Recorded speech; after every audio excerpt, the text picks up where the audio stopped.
Pollution is an undesirable change in physical, chemical, or biological characteristics of air, soil, and water. When the blood is not able to carry sufficient oxygen and it is carrying all polluted gases, then obviously it is going to affect the organs.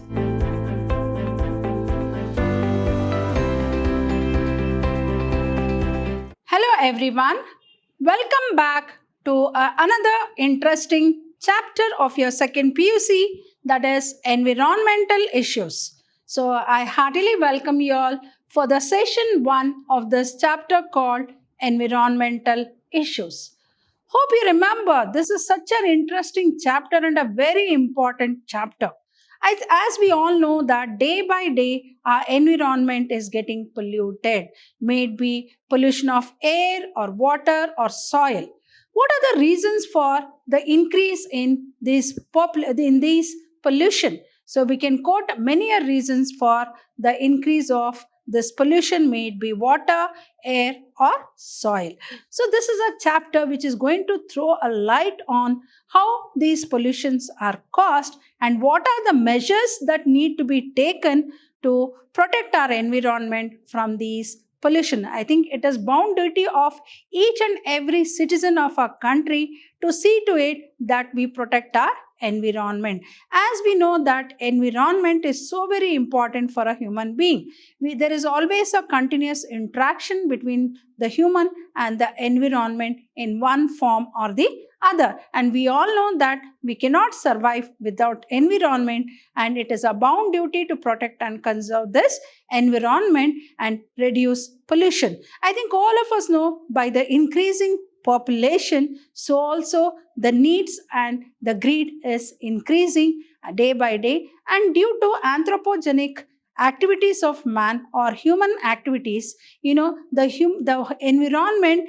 is getting depleted, and so also the natural resources. So one fine day I can say that we all are going to face a threat because of this pollution, increasing pollution. So now let us study one by one. In this particular session, we are going to discuss about what is pollution, what is pollutant, and we are going to discuss about air pollution, right? So you can see in this beautiful picture, you can see the thermal plant emitting what? Smoke. And imagine if such amount of smoke is released to the environment, and obviously I think the environment will be depleted. And imagine the vehicles plying on the road. Like when we come across in metropolitan cities like Bangalore, Delhi, Calcutta, Bombay, imagine we have a lot of traffic jam. Then imagine with that particular traffic jam, we can imagine how many vehicles are plying on the road, and the pollution that is caused by these vehicles is unimaginable. And I think all of us know Delhi, which is our capital city, is the highly polluted city of our country. So imagine if this pollution continues day by day, and if it continues, I think definitely we as human beings, we cannot survive with this polluted air. As we know, the air what we breathe in is not pure. It is totally polluted. It is totally a polluted air. Now let us understand what is pollution. What is pollution? Pollution is an undesirable change. What is pollution? It is an undesirable. It is not a desirable thing. It is an undesirable change, may it be in physical, chemical or biological characteristics of, may it be air, that is soil, and water, is called pollution. See, such a nice definition has been given for pollution. So how do we define the word called pollution then? Pollution is an undesirable change in physical, chemical or biological characteristics of air, soil and water. As I said, with the increasing population, even our needs are increasing, and so day by day to complete those needs, I think we have started destroying the natural resources, may it be like the air. And I think all of us know that, imagine those were the days where people used to use a bullock cart and people used to walk to go to some places. But now for everything we have vehicles. And imagine the four-wheelers and the two-wheelers, the trucks, and we are even though there is a common transportation given, but still we prefer to go on our own vehicles. And imagine each and every house will have around 4 to 5 vehicles, and imagine in such a thickly populated area and each house like having 5 or to 6 vehicles plying on the road, then definitely I think undoubtedly the air, definitely it is the root cause for air pollution. Now what is pollutant then? So what is pollution? Pollution is an undesirable change in the physical, chemical or biological characteristics of air, soil and water. So what is pollutant then? Any solid, liquid or gas released into the environment in such a huge quantities that make our environment unhealthy is called pollutant. So how do we define the word called pollutant? The substance may be in the form of solid, liquid or gas which is released into the environment in large quantities, and definitely that is going to make our environment unhealthy is called as a pollutant. And I think definitely our government of India and government of Karnataka has come out with lot of strategies to avoid pollution. So one such thing is what? By introducing this Environment Protection Act, which was enforced in 1986 to protect and improve the quality of our environment, may it be air, water and soil. So based on this, Environment Protection Act has been enforced from 1986 to protect our environment from being polluted from either it might be from air, that is pollution of air, water and soil. So definitely with this Environment Protection Act, definitely to some extent we can reduce the pollution. Now we'll move on to one such. So what are the types of pollution we come across? One is called air pollution. Then second one very important is noise pollution. Then soil pollution, and fourth one is water pollution. So what are the types of pollution? Types of pollution: air pollution, noise pollution, soil pollution and water pollution. Hope you can see this beautiful picture. You can see this is a Delhi, this is a picture of a Delhi city where you can see the whole of the atmosphere is filled with what you call it as smog, like it is fully polluted air. So this is nothing but the polluted air. I think all of us know, like we have already studied in newspapers, in magazines and in media, that Delhi is the highly polluted city and it is highly air polluted city. And imagine this is our capital city and it is a thickly populated city, and you can imagine the vehicles plying on the road there. And all these are many reasons are there for the air pollution. Many industries have come up there, and you know the even like for example we have this many vehicles plying on the road. All these are the reasons for the air pollution in Delhi. So now let us understand what is air pollution. For every problem there will be a solution, but as I said, it is the bound duty of every citizen of our country to see to it that we contribute towards the control of this pollution, may it be air, may it be water or may it be soil. So it is bound duty of each one of us to control the pollution. Though as we know, India is a thickly populated country next to China, so we cannot avoid pollution, but we can come out with certain measures to control pollution, right? So what are the and I think air is a very prime requirement for the life of a human being. From where do we get oxygen? Oxygen we get only from the environment, from the atmosphere. So imagine if the atmosphere is polluted with many unwanted gases, then and when we are inhaling all such unwanted gases, then what would happen to the health of a human being? Definitely the health will be affected. So now let us understand the effects of air pollution. First and foremost, cause injury to all living organs. So all the organs will be affected. As you know, when the blood is not able to carry sufficient oxygen and it is carrying all polluted gases, then obviously it is going to affect the organs. Next, reduce growth and yield of crops. Automatically even the plants will not have a proper growth because of air pollution. So as you know, plants require what? Carbon dioxide, and that is not, and sunlight is not provided properly for the growth of the plant. So it is going to reduce the growth or the productivity of the agricultural crops, and definitely the yield also will be affected. Then cause premature death of plants. See, before the plants grow, they will die. So it causes what? Premature death of plants. And as I said, air is the prime requirement for human beings, and polluted air is going to definitely affect the respiratory system of human beings, particularly the lungs. And we know that how important lungs is for a very important organ for respiration. And this air pollution, this very small particulate size of 2.5 micrometers or less are responsible for breathing and respiratory symptoms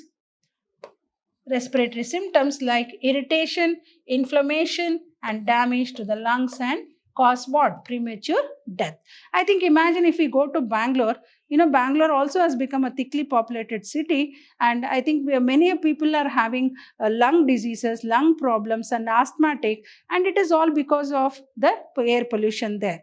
And imagine if you go in such thickly populated areas and where the air is polluted, we'll have automatically irritation in the throat, nose, and all those are symptoms to it's an indication of that the air is polluted. I think we are blessed, like we are in Mysuru to some extent, we are breathing fresh air, right? I don't know, maybe it is because the industries have not come up in Mysuru, maybe that is the reason why Mysuru is not polluted. But I think we can make out that the very small dust particles that are found in the air of having a particulate size of 2.5 micrometers or less are responsible for breathing and respiratory symptoms like irritation, inflammation, and damage to the lungs. Obviously, it is going to cause what? Premature death. Now, pollution caused by thermal plant. Here you can see the thermal plants, big thermal plants.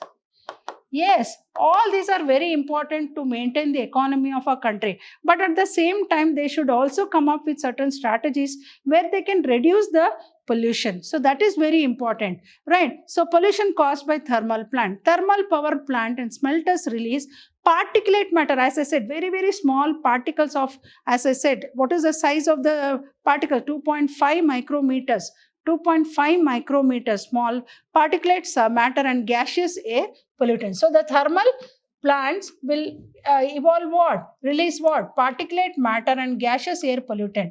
A harmless gas released by these plants is nitrogen and oxygen. So the small particulate matter that is released from this thermal plants is going to cause air pollution. So how can they avoid or control air pollution? So from their thermal plants, by use of two very important methods. One is use of scrubbers and the other one is electrostatic precipitator in thermal plants. So if they implement these electrostatic precipitators and scrubbers, particularly in thermal plant electrostatic precipitators, definitely the particulate dust or particulate matter can be filtered. So now let us see what is this electrostatic precipitator. This is also very important from examination point of view. So from this chapter, definitely they will ask what is electrostatic precipitator, or the diagram of the electrostatic precipitator will be asked. So which I am going to show it in the next slide. So electrostatic precipitator, what is it? It is a device that removes suspended dust particles from gas or exhaust by applying a high voltage electrostatic charge and collecting the particles on the charged plates. So what is the principle involved in the use of this electrostatic precipitator in thermal plants? It is a device that removes what? Suspended dust particles that is found in the what you call the waste and from a gas or exhaust by applying a high voltage electrostatic charge and collecting the particles on the charged plates. So pollution caused by thermal plant, as we said that thermal power plant and smelters release what? particulate matter and gaseous air pollutant. So what is the best way to avoid pollution or to reduce or to control air pollution in thermal plants? By use of electrostatic precipitators. What is the principle involved in the use of this electrostatic precipitator? It is a device that removes suspended dust particles that come out from a gas or exhaust by applying what? High voltage electrostatic charge and collecting the particles on the charged plates. Here you can see in this picture. So here you can see the corona form that is in the dust particle. You can see the dirty air is passed. The dust particles are passed. So here the dust particles are collected in the collection plate which is grounded here. So they'll become negatively charged. So then the clean air is let off. So this is how, and this is the picture of a scrubber. So functioning of electrostatic precipitator. Electrostatic precipitator can remove over 99% of particulate matter. So it can remove 99% of particulate matter present in the exhaust from a thermal power plant. So as I said, thermal power plant can also control air pollution. How? By using electrostatic precipitators, which is going to remove 99% of particulate, very small of 2.5 micrometer particulate matter present in the exhaust from a thermal power plant. So here electrostatic precipitator has electrode wires that are maintained at several thousand volts. Here you can see the electrodes here, right? So which produce corona that releases electrons. Here you can see the discharge corona here. The discharge corona. So electrons will bind to the dust particles, right? So next, the electrons bind with the dust particles, giving them a net negative charge. So here you can see they form a what? Net negative charge. So the positively charged collecting plates. Here you can see the collecting plates. The positively charged collecting plates are grounded and attract the negatively charged dust particles. So here you can see the positively charged grounded plate where the negatively charged dust particles are getting attracted. So then the clean air, only the dust particles are absorbed and the clean air is let off. So the velocity of air between the two plates must be low enough to allow the dust to fall. So these are all the conditions that are implemented in the use of this electrostatic precipitator. So ESP can remove what? Over 99% of particulate matter present in the exhaust from a thermal power plant. ESP has what? Electrode wires that are maintained at several thousand volts, which produce what? Corona that releases electrons. So electrons bind with dust particles, giving them a net negative charge. So the positively charged collecting plates are grounded and attract the negatively charged dust particles. So the velocity of the air between the two plates must be low enough to allow the dust to fall. So this is the mechanism that is involved, particularly in thermal plants to control air pollution. Now let us see about the scrubber. Here we can see the second one, that is the scrubber here. Scrubbers are one of the primary devices that control gaseous emissions, especially acid gases. Here you can see the dirty air is passed in. So the particulate matter, here you can see the clean air. So water or water lime or this one is sprayed. So removes gases like sulfur dioxide. The exhaust is passed through a spray of water or lime. So here the exhaust is passed with a spray of water or lime. So this is how it is going to absorb the dust particles, particularly the gaseous particles from the scrubber. So scrubbers are one of the primary devices that control gaseous emissions, especially acid gases. So remove gases like sulfur dioxide. The exhaust is passed through what? What is the main thing? Passed through a spray of water or lime, which is going to absorb those gaseous emissions. So methods to reduce vehicular pollution. I think all of us know, like everybody uses two-wheelers or four-wheelers, and use of petrol and diesel is very, very common. But what type of petrol and what type of diesel we are supposed to use to avoid this vehicular pollution? As I said, maximum amount of air pollution is due to the vehicles that is plying on the road. So use of, particularly you go to any petrol bunk, you might have come across, they would have put a board called lead-free petrol, lead-free diesel. So we have to go to such petrol bunks which provide us with lead-free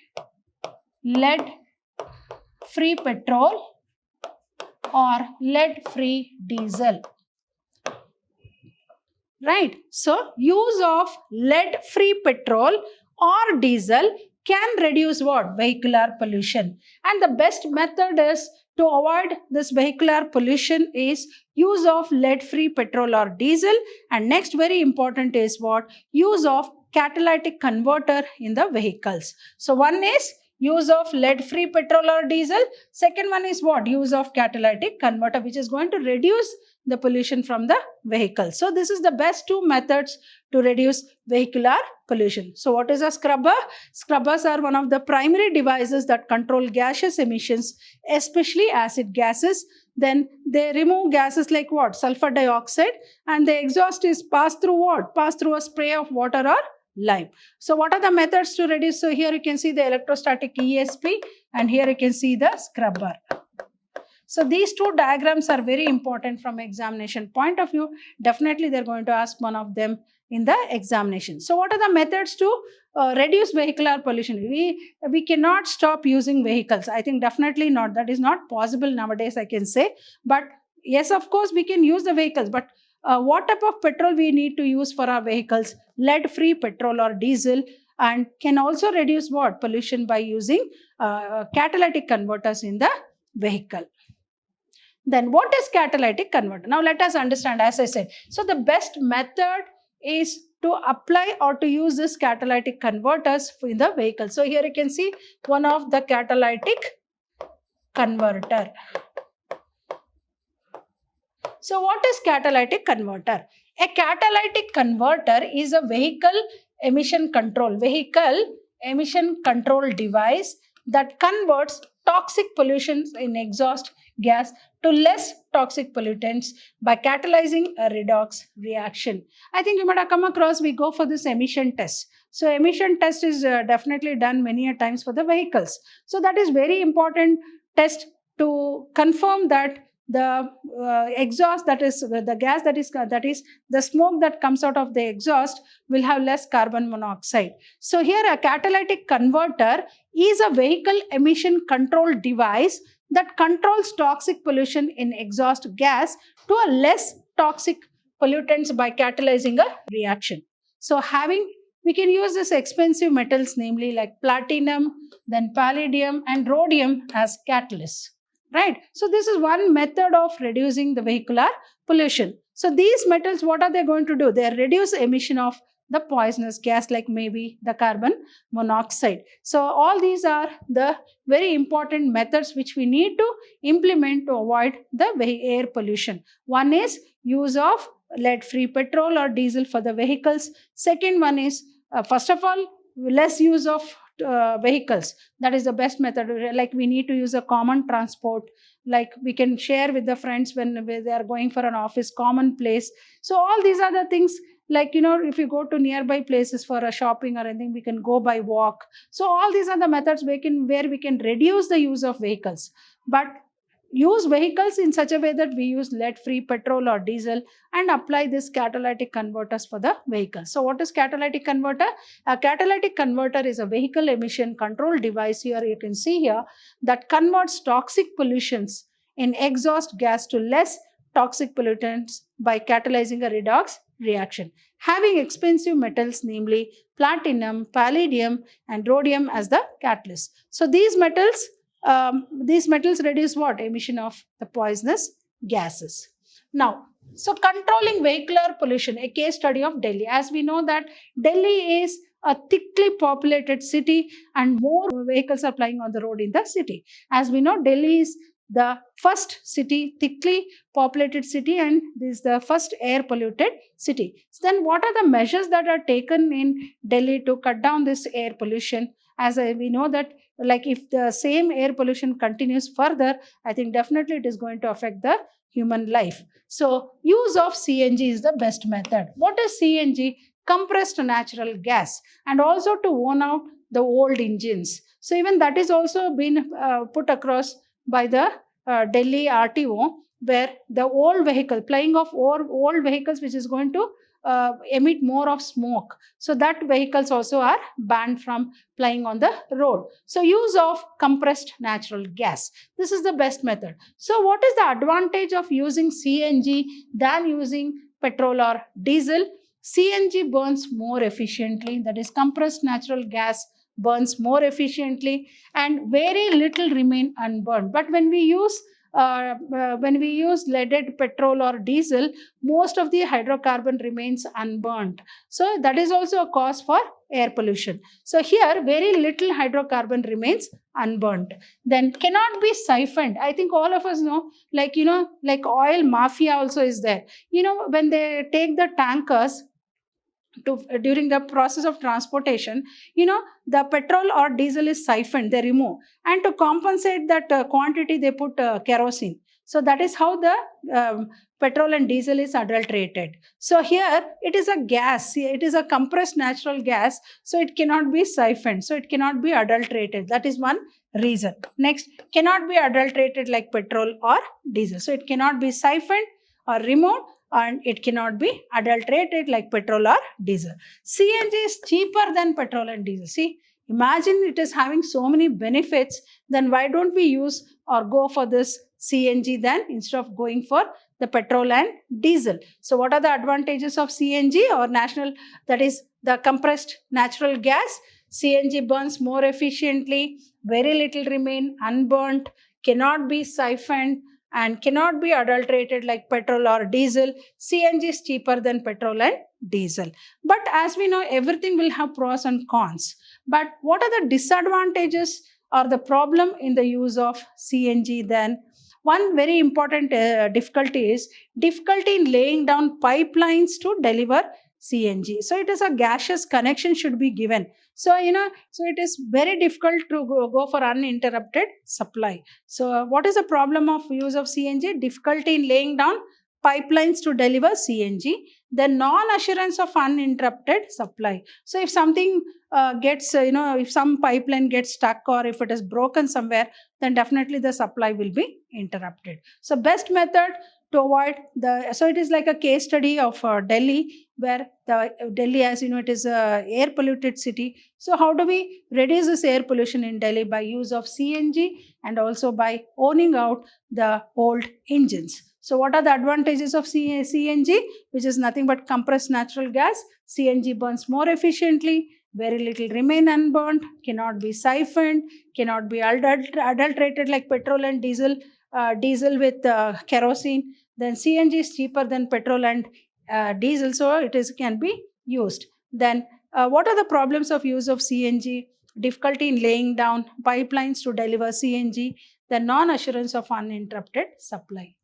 Hope you have understood the first very interesting session of this chapter called environmental issues. So I'll be back in the coming session with prevention of noise pollution. So one more very important pollution is noise pollution. So, and also water pollution and its control in the coming session. So I'll be back with some more interesting concepts of this chapter. Till then, goodbye and thank you.